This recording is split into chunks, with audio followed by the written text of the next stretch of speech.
Few students, पिछले video में हमने आप लोगों को बताए थे प्रतिबिंब लेंस द्वारा प्रतिबिंब बनाने के नियम बताए थे। नियम हमने बताए थे 3, ठीक है। उन तीनों नियमों का पालन करेंगे प्रतिबिंब को बनाने में। तो सबसे पहले हम उत्तल लेंस द्वारा प्रतिबिंब का बनना सीखेंगे, उसके बाद अवतल लेंस द्वारा प्रतिबिंब का बनना सीखेंगे। तो हमारे पास उत्तल लेंस द्वारा प्रतिबिंब बनने की पहली स्थिति है कि जब वस्तु अनंत पर स्थित हो। सही है। उत्तल लेंस में जब वस्तु अनंत पर स्थित होती है तब क्या होता है कि उत्तल वस्तु के सिरे से दो किरणें मुख्य अक्ष के समांतर चलती हैं। या तो हम किरणों को मुख्य अक्ष के समांतर डाल दें या केवल किरणों को एक दूसरे के समांतर डाल दें। तो जो पहला नियम है वो वस्तु से दो किरणें मुख्य अक्ष के समांतर जाएंगी, और जो दूसरा नियम है उसमें दो किरणें समांतर जाएंगी लेकिन मुख्य अक्ष के समांतर नहीं होंगी। पहली जो किरण जाएगी वो प्रकाशिक केंद्र से होकर जाएगी, तब भी वो यहीं पर मिलेंगी, और जो दूसरी किरण जाएगी वो प्रथम फोकस से जाएगी, तब भी वह फोकस के नीचे मिलेंगी। और जहाँ पर ये दोनों किरणें मिलती हैं अपवर्तन के बाद, जहाँ पर ये दोनों किरणें मिलती हैं वहीं पर वस्तु का प्रतिबिंब बनता है। उत्तल लेंस में केवल एक स्थिति ही ऐसी होती है जहाँ पर वस्तु का प्रतिबिंब आभासी और वस्तु के ओर ही वस्तु से बड़ा बनता है, और सभी जो स्थितियाँ हैं उनमें प्रतिबिंब सदैव वास्तविक और उल्टा वस्तु से छोटा भी होता है और वस्तु से बड़ा भी होता है। तो हम यहाँ पर बात करेंगे कि जब वस्तु हमारी अनंत पर स्थित होती है तो हम मान लेंगे कि माना L1 और L2 एक उत्तल लेंस है जिसके मुख्य अक्ष पर कोई वस्तु, जिसके मुख्य अक्ष से अनंत पर कोई वस्तु A भी रखी है। उत्तल लेंस माना है हमने L1 और L2 जिसके अनंत पर कोई वस्तु A भी रखी है, तब वस्तु से दो किरणें मुख्य अक्ष के समांतर चलती हैं, लेंस पर आपतित होती हैं। तो दो किरणें जब मुख्य अक्ष के समांतर चलती हैं तब वे दोनों लेंस से अपवर्तन के बाद द्वितीय फोकस से होकर गुजर जाती हैं। ये हमने आपको बताए थे प्रतिबिंब बनाने के जो 3 नियम बताया था उनमें से एक है कि जो किरण मुख्य अक्ष के समांतर जाती है वह लेंस से अपवर्तन के बाद F2 से होकर चली जाती है और अवतल लेंस में F2 से आती हुई प्रतीत होती है। सही है। तो दो किरणें मुख्य अक्ष के समांतर चलती हैं, वे लेंस से अपवर्तन के बाद F2 से होकर गुजर जाती हैं और F2 पर ही मिलती हैं। तो जहाँ पर ये दोनों अपवर्तित किरणें मिलती हैं वहीं पर वस्तु का प्रतिबिंब बनता है। तो उत्तल लेंस में जब वस्तु अनंत पर होती है तब वस्तु का प्रतिबिंब बिंदु के आकार का बनता है, वस्तु से बहुत छोटा बनता है, और प्रतिबिंब जो है F2 पर बनता है, वास्तविक होता है और उल्टा होता है, वस्तु से बहुत छोटा होता है। तो अनंत पर रखी वस्तु द्वारा प्रतिबिंब का बनने की स्थिति जो है वो उत्तल लेंस के द्वितीय फोकस पर वस्तु से बिंदु के आकार का बनता है, वास्तविक होता है और उल्टा होता है। ठीक है। अब अगली स्थिति की बात करेंगे कि जब वस्तु हमारी 2F2 और अनंत के बीच स्थित हो। बात करेंगे कि जब वस्तु अनंत तथा 2F1 के बीच स्थित हो। तो पिछले वीडियो में हमने बताया था कि लेंस के 2 फोकस होते हैं, लेकिन यहाँ पर 4 हो गए। कैसे हो गए? तो जो 2F1 और 2F2 होते हैं वो दोनों पृष्ठों की वक्रता त्रिज्या का कार्य करते हैं। सही है। दोनों पृष्ठों की वक्रता त्रिज्या का कार्य करते हैं, यानी कि इस उत्तल लेंस जो होता है उसके 2 वक्रता केंद्र होते हैं और 2 ही वक्रता त्रिज्या होती है। F1 और F2 जो होते हैं वो प्रथम फोकस और द्वितीय फोकस होते हैं, लेकिन जो 2F1 और 2F2 होते हैं वो लेंस की वक्रता त्रिज्या का कार्य करते हैं। तो यहाँ पर हमारी जो स्थिति है वस्तु की, जब वस्तु अनंत तथा 2F1 के बीच स्थित हो। सही है। तो हम इसमें भी वही तरकीब लेंगे कि माना कोई वस्तु AB उत्तल लेंस के 2F1 और अनंत के बीच स्थित होती है, तब वस्तु से, यानी वस्तु के सिरे A से एक किरण मुख्य अक्ष के समांतर चलती है, और जो लेंस से अपवर्तन के बाद या लेंस से टकराकर द्वितीय फोकस से होकर निकल जाती है, और जो दूसरी किरण है वो प्रकाशिक केंद्र से होकर जाती है जो बिना विचलित हुए उसी मार्ग में सीधी निकल जाती है।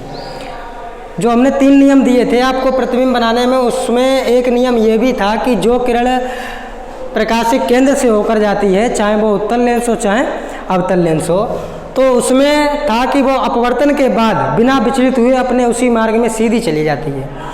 तो वही है कि दूसरी किरण प्रकाशिक केंद्र से होकर जाती है, जो बिना विचलित हुए उसी मार्ग में सीधी निकल जाती है। इस प्रकार ये दोनों अपवर्तित किरणें, ये तो हो जाती हैं आपतित किरणें, अपवर्तन से पहले वाली आपतित किरणें, और अपवर्तन के बाद जो किरणें बनती हैं उन्हें अपवर्तित किरणें कहते हैं। तो ये दोनों अपवर्तित किरणें बिंदु A' पर काटती हैं, बिंदु A' पर काटती हैं। अब जो बिंदु A' है वो वस्तु के सिरे A का वास्तविक प्रतिबिंब है, वस्तु के सिरे A का वास्तविक प्रतिबिंब है। यदि हम क्या करें कि A' पर मुख्य अक्ष से एक अभिलंब A', B' डालें, तो यह अभिलंब A', B' ही वस्तु का वास्तविक उल्टा और वस्तु से छोटा प्रतिबिंब होगा। तो इस प्रकार का प्रतिबिंब बनता है 2F2 और 2F2 के बीच। एक बार और देख लीजिए, और जो हम बोल रहे हैं वही अपनी किताब पे लिखना है। शुरुआत से लिखना है कि माना एक उत्तल लेंस L1 तथा L2 है, जिसकी 2F1 और अनंत के बीच कोई वस्तु AB रखी है। माना कोई उत्तल लेंस L1 L2 है जिसके अनंत तथा 2F1 के बीच कोई वस्तु AB रखी है। तब वस्तु के सिरे से एक किरण मुख्य अक्ष के समांतर चलती है, जो लेंस से अपवर्तन के बाद F2 से होकर गुजर जाती है। दूसरी किरण लेंस के प्रकाशिक केंद्र से होकर जाती है, जो लेंस से अपवर्तन के बाद उसी मार्ग में बिना विचलित हुए सीधी निकल जाती है। तो इस प्रकार ये दोनों अपवर्तित किरणें बिंदु A' पर जाकर मिलती हैं और वहीं पर वस्तु के सिरे A का वास्तविक प्रतिबिंब बनाती हैं। तो ये जो बिंदु A' है वो वस्तु के सिरे A का प्रतिबिंब हो गया है। अब पूरे प्रतिबिंब की बात करें तो A' से मुख्य अक्ष पर एक अभिलंब A', B' डालें तो वह वस्तु का पूरा प्रतिबिंब होगा, और प्रतिबिंब वास्तविक उल्टा और वस्तु से छोटा होगा। अगर प्रतिबिंब की स्थिति की बात करें तो प्रतिबिंब की स्थिति होगी F2 और 2F2 के बीच। अब दूसरी स्थिति की बात करेंगे तो दूसरी स्थिति हमारे पास कौन सी आएगी? देखिए, इसमें क्या होता है कि जब वस्तु इस साइड बढ़ती है तब प्रतिबिंब भी इस साइड बढ़ता है। सही है। अब वस्तु को हमें इस साइड और बढ़ाना है, तब प्रतिबिंब की स्थिति हो जाएगी 2F2 पर, और जब वस्तु रखेंगे 2F1 पर। तो अगली स्थिति होगी हमारे पास जब वस्तु 2F1 पर स्थित हो। देखिए कि इस स्थिति में क्या होता है जब वस्तु हमारी 2F1 पर रखी होती है। दर्पण में आपने पढ़ा होगा कि जब वस्तु वक्रता केंद्र पर रखी होती है तब उसका प्रतिबिंब वस्तु के आकार का ही बनता है, वस्तु के आकार का ही बनता है। तो लेंस में भी वही कंडीशन है। अभी हमने बताया था कि जो 2F1 और 2F2 होते हैं वो पृष्ठ की वक्रता केंद्र का कार्य करते हैं। तो यहाँ पर जब वस्तु दर्पण में वक्रता केंद्र पर रखी जाती थी तब प्रतिबिंब वक्रता केंद्र के नीचे ही बनता था, वस्तु के आकार का ही। इसमें भी वही है, जब वस्तु 2F1 पर रखेंगे तब वस्तु का प्रतिबिंब 2F2 पर बनेगा, मुख्य अक्ष के नीचे। तो इसे हम किस प्रकार लिख सकते हैं कि माना L1 L2 एक उत्तल लेंस है जिसके 2F1 पर कोई वस्तु AB रखी है, जिसके 2F1 पर कोई वस्तु AB रखी है, और वस्तु के सिरे A से एक किरण मुख्य अक्ष के समांतर चलती है, एक किरण मुख्य अक्ष के समांतर चलती है जो F2 से होकर गुजर जाती है। एक किरण मुख्य अक्ष के समांतर चलती है जो लेंस से अपवर्तन के बाद F2 से होकर गुजर जाती है। इसी प्रकार दूसरी किरण है कि दूसरी किरण प्रकाशिक केंद्र से होकर जाती है जो लेंस से अपवर्तित होकर बिना विचलित हुए उसी मार्ग में सीधी चली जाती है। तो इस प्रकार ये दोनों अपवर्तित किरणें बिंदु A' पर, यहाँ पर बिंदु A' हो जाएगा, यहाँ B' हो जाएगा, तो बिंदु A' पर मिलती हैं, बिंदु A' पर मिलती हैं। अब बिंदु A' ही वस्तु के सिरे A का प्रतिबिंब होगा। यदि पूरे प्रतिबिंब की बात करें तो A' पर ए डैश पर मुख्य अक्ष से एक लंब ए डैश बी डैश डालें तो जो लंब ए डैश बी डैश होगा वही वस्तु का वास्तविक उल्टा और वस्तु के बराबर यानी आकार में बराबर बना हुआ प्रतिबिंब होगा। तो लिख कैसे सकते हैं ऐसे, देखो कि माना L1 L2 एक उत्तल लेंस है जिसके 2F1 पर कोई वस्तु ए बी रखी है। वस्तु के सिरे से एक किरण मुख्य अक्ष के समांतर चलती है जो अपवर्तन के बाद F2 से होकर गुजर जाती है तथा दूसरी किरण प्रकाशिक केंद्र से होकर जाती है जो लेंस से अपवर्तन के बाद बिना विचलित हुए सीधी निकल जाती है। फिर इस प्रकार ये दोनों अपवर्तित किरणें बिंदु ए डैश पर काटती हैं। बिंदु ए डैश ही वस्तु के सिरे का वास्तविक प्रतिबिंब, वस्तु के सिरे ए का वास्तविक प्रतिबिंब होगा। वस्तु के प्रतिबिंब के जहाँ पर ये अपवर्तित किरणें मिल रही थी और ये मिलती हैं जहाँ पर, वो वस्तु के सिरे ए का वास्तविक प्रतिबिंब होगा। अब पूरे प्रतिबिंब की अगर बात करें तो हो जाएगा कि वस्तु के प्रतिबिंब के जहाँ पर प्रतिबिंब का सिरा है ए डैश, वहाँ से मुख्य अक्ष पर एक अभिलंब डालें ए डैश और बी डैश, तो जो अभिलंब होगा ए डैश बी डैश वो वस्तु का पूर्ण प्रतिबिंब होगा, वास्तविक और उल्टा और वस्तु के बराबर। अब प्रतिबिंब की स्थिति की बात करें तो प्रतिबिंब लेंस की दूसरी ओर 2F2 के नीचे ही बनेगा। आगे बात करते हैं अगली स्थिति क्या है हमारे पास उसकी। अगली स्थिति जो है हमारे पास कि जब वस्तु 2F1 तथा F1 के बीच स्थित हो। अभी तक अवतल लेंस की ही बात चल रही है कि जब वस्तु 2F1 तथा F1 के बीच स्थित हो। हमने बताया था कि वस्तु जितनी लेंस के पास जाती है प्रतिबिंब उतना ही लेंस से दूर जाता है। तो अब क्या है कि मान लेंगे हमारे पास L1 और L2 एक उत्तल लेंस है जिसके 2F1 और F1 के बीच कोई वस्तु ए बी रखी है, कोई वस्तु ए बी रखी है।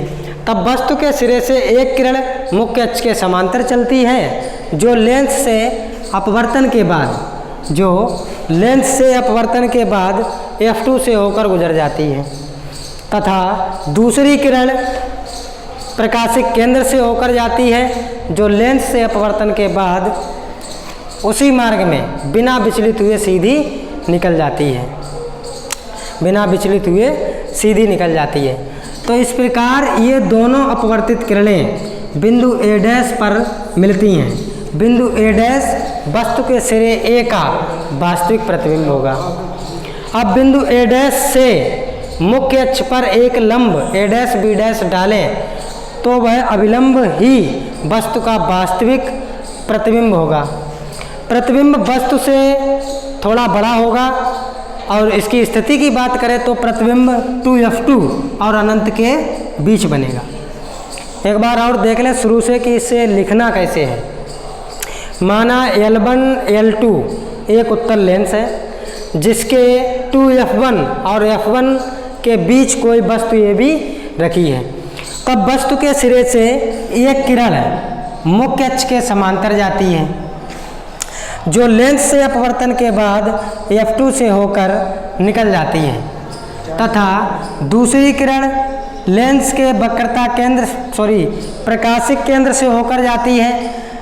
अब जो किरण प्रकाशिक केंद्र से होकर जाती है वो लेंस से अपने मार्ग से बिना विचलित हुए उसी मार्ग में सीधी निकल जाती है।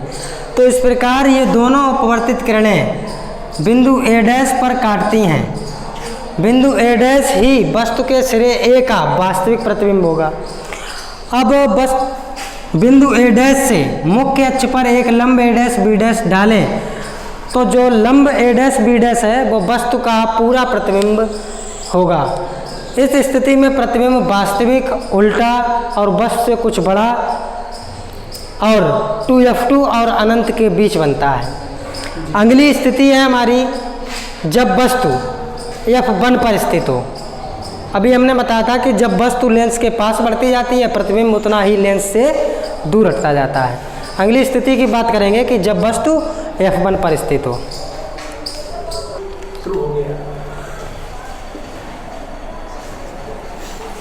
देखिए इस स्थिति में क्या होता है कि जब वस्तु F1 पर स्थित हो, प्रथम फोकस पर स्थित हो, तब क्या होता है कि वस्तु से एक किरण मुख्य अक्ष के समांतर चलती है, एक किरण मुख्य अक्ष के समांतर चलती है, जो लेंस के द्वितीय फोकस से होकर गुजर जाती है, तथा दूसरी किरण प्रकाशिक केंद्र से होकर जाती है, वो बिना विचलित हुए उसी मार्ग में सीधी चली जाती है। ये दोनों किरणें परस्पर एक दूसरे के समांतर होने के कारण मुख्य अक्ष के नीचे किसी बिंदु पर यानी अनंत पर मिलेंगी जाकर। तो इस प्रकार वस्तु का प्रतिबिंब जो है उसका आकार वस्तु से बहुत बड़ा होगा और प्रतिबिंब वास्तविक और उल्टा होगा। एक बार और देख लें कि माना L1 L2 एक उत्तल लेंस है जिसके प्रथम फोकस पर कोई वस्तु ए बी रखी है। वस्तु के सिरे से एक किरण मुख्य अक्ष के समांतर चलती है, जो लेंस से अपवर्तन के बाद F2 से होकर गुजर जाती है। दूसरी किरण प्रकाशिक केंद्र से होकर जाती है, जो लेंस से अपवर्तन के बाद बिना विचलित हुए सीधी निकल जाती है। तो ये दोनों अपवर्तित किरणें परस्पर एक दूसरे के समांतर होने के कारण अनंत पर जाकर मिलेंगी और वहीं पर वस्तु का वास्तविक और वस्तु से बहुत बड़ा प्रतिबिंब बनेगा। अब आगे की स्थिति की बात करेंगे तो जो अगली स्थिति हमारे पास आती है, अभी तक पिछली स्थिति थी कि जब वस्तु प्रथम फोकस पर स्थित हो। अब स्थिति है कि जब वस्तु प्रथम फोकस और लेंस के या लेंस की वक्रता प्रकाशिक केंद्र के बीच स्थित हो। जब वस्तु प्रथम फोकस और लेंस के बीच स्थित हो। ऐसे भी आ सकता है कि जब वस्तु प्रथम फोकस और प्रकाशिक केंद्र के बीच स्थित हो। तो यहाँ हम कह सकते हैं कि माना L1 L2 एक उत्तल लेंस है, L1 L2 एक उत्तल लेंस है जिसके प्रथम फोकस और प्रकाशिक केंद्र के बीच कोई वस्तु ए बी रखी है।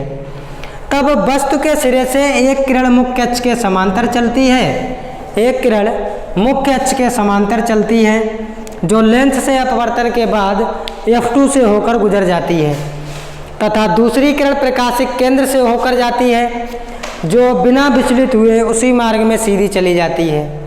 एक किरण प्रकाशिक केंद्र से होकर जाती है, जो बिना विचलित हुए उसी मार्ग में सीधी चली जाती है। तो इस प्रकार ये दोनों किरणें वास्तव में किसी बिंदु पर नहीं मिलेंगी, परंतु इन्हें पीछे बढ़ाने पर ये वस्तु की ओर ही बिंदु A' पर मिलती हुई प्रतीत होती हैं। यानी कि इन दोनों किरणों को हम वास्तव में किसी बिंदु पर नहीं मिला सकते हैं, लेकिन इन दोनों किरणों को अगर हम पीछे बढ़ाएंगे तो ये बिंदु A' पर मिलती हुई प्रतीत होंगी। अब बिंदु A' से मुख्य अक्ष पर लंब A' B' डाले तो जो A' B' होगा वो वस्तु का आभासी और सीधा और वस्तु से बड़ा प्रतिबिंब होगा। तो हम यहाँ कह सकते हैं कि हमारे पास एक उत्तल लेंस है, जिसके प्रथम फोकस और प्रकाशिक केंद्र के बीच कोई वस्तु ए बी रखी है। वस्तु के सिरे से एक किरण मुख्य अक्ष के समांतर जा रही है, जो लेंस से अपवर्तन के बाद द्वितीय फोकस से गुजर जाती है, तथा दूसरी किरण प्रकाशिक केंद्र से होकर जाती है, जो बिना विचलित हुए उसी मार्ग में सीधी निकल जाती है।